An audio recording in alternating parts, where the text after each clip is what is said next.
মার্কিন হামলার সর্বশেষ পর্বের পর ইরানের সেনাবাহিনী জানিয়েছে যে তারা বাহরাইন, জর্ডান এবং কুয়েতে মার্কিন স্থাপনায় হামলা চালিয়েছে।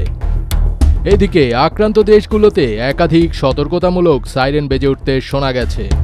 ইরানের আইআরজিসি জানিয়েছে তাদের নৌবাহিনী, ড্রোন এবং ক্ষেপণাস্ত্র হামলা চালিয়ে কুয়েতের আল আহমাদি বন্দরে, মার্কিন নৌবহরের জ্বালানি সরবরাহ জেটিতে এবং বাহরাইনের শেখ ইসা বিমান ঘাঁটিতে মার্কিন যুদ্ধবিমানের সমাবেশস্থলে ভয়াবহ হামলা চালিয়েছে।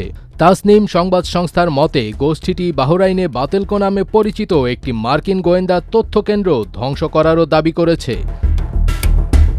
এছাড়াও আইআরজিসি বলেছে যে তাদের নৌযুদ্ধ বিমানগুলো কুয়েতে একটি মার্কিন সংকেত ও টেলিযোগাযোগ কেন্দ্র সম্পূর্ণ ধুলোর সাথে মিশিয়ে দিয়েছে। এর আগে মার্কিন সেন্ট্রাল কমান্ড জানায় যে তারা ইরানের ওপর টানা সপ্তম রাতের হামলা সম্পন্ন করেছে। দেশটির নজরদারি কেন্দ্র, সামরিক রসদ, পরিকাঠামো, ভূগর্ভস্থ অস্ত্রাগার এবং সামুদ্রিক সক্ষমতায় আঘাত হানতে তারা যুদ্ধবিমান, আকাশ ড্রোন এবং যুদ্ধজাহাজ ব্যবহার করেছে। জানা গেছে দক্ষিণাঞ্চলীয় শহর লার, জাস্ক, সিরিক, বুশেহর এবং বন্দর আব্বাসের পাশাপাশি কেশমদ্বীপ, আহভাজ এবং মধ্যাঞ্চলীয় শহর ইয়াজতকেও লক্ষ্যবস্তু করা হয়েছে। ইরানের রাষ্ট্রীয় গণমাধ্যম জানিয়েছে হরমুজ প্রণালীর সীমান্তবর্তী হরমুজগান প্রদেশে হামলায় অন্তত ৩ জন নিহত এবং ৮ জন আহত হয়েছেন। মার্কিন সেন্ট্রাল কমান্ড দাবি করেছে আন্তর্জাতিক জলপথে মাইন বিস্ফোরণের পর প্রণালীতে 2টি তেল ট্যাঙ্কার বিস্ফোরিত হয়েছে বলে ইরানের বিপ্লবী রক্ষী বাহিনীর করা দাবিটি সম্পূর্ণ মিথ্যা। অন্যদিকে একটি নতুন তথ্যে কুয়েত এয়ারওয়েজ যাত্রীদের জানিয়েছে যে ইরানের সাম্প্রতিক হামলার পর কুয়েত আন্তর্জাতিক বিমানবন্দরে বিমান উড্ডয়ন ও অবতরণ কার্যক্রম সাময়িকভাবে স্থগিত করা হয়েছে।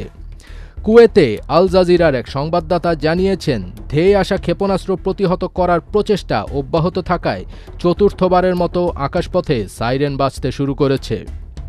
কুয়েতের সেনাবাহিনী এক বিবৃতিতে বলেছে যে তাদের বিমান প্রতিরক্ষা ব্যবস্থা বর্তমানে ইরানের জঘন্য আগ্রাসনের পর শত্রুভাবাপন্ন ক্ষেপণাস্ত্র ও ড্রোন হামলা মোকাবেলা করছে।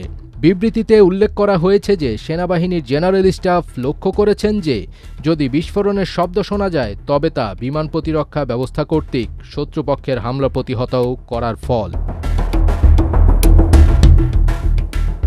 ফজবির তাজ, এটিএন বাংলা।